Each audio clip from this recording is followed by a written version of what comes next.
Posible na itong si Richie Rivero ay malipat dito sa Magnolia Chicken Templados, pati na itong si Ken Taffin, kapalit ditong si Gio Halalon at si Calvin Abueva.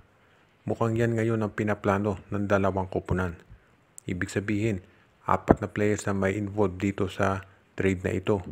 Itong si Rivero ay gusto ng Magnolia makuha dahil kailangan nila ng additional scorer.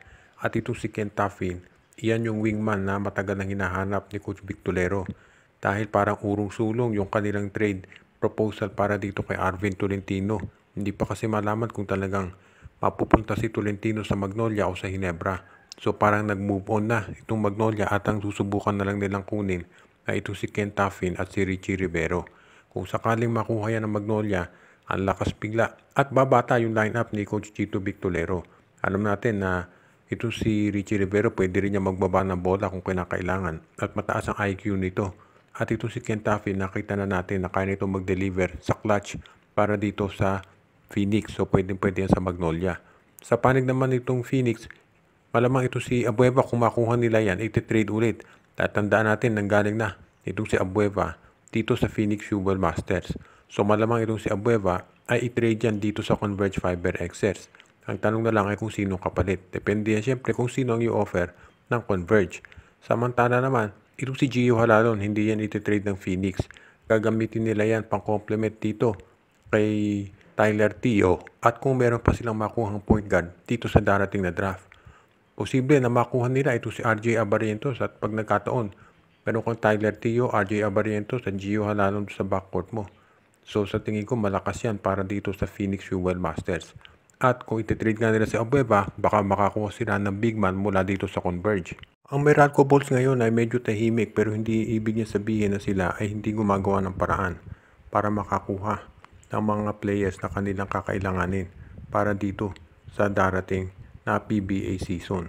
Dahil sa ngayon, itong Meralco Bulls ay dito sa mga reports ay gusto na magkaroon ng mas malakas na performance at madagdagan pa syempre yung mga kampyonato na nakuha nila. Dahil syempre nakaisa na itong Meralco ngayon kaya gusto nila na magkaroon ng iba pa. At sa tingin ko ang gagawin nitong Meralco Bulls ay makikipag-trade dito sa Northport Batang Pier para doon sa first round draft pick ng koponan ni Coach Bonitan.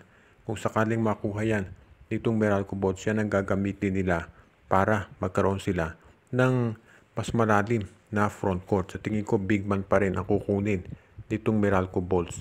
At ang magdadagdag nila dyan malamang ay itong si Ben Phillips. Yan ang kukunin nila. Hindi pa natin natitiyak kung sino pa magiging available na iba pa, pero malamang yan si Ben Phillips ang makuha nitong Meralco Bulls.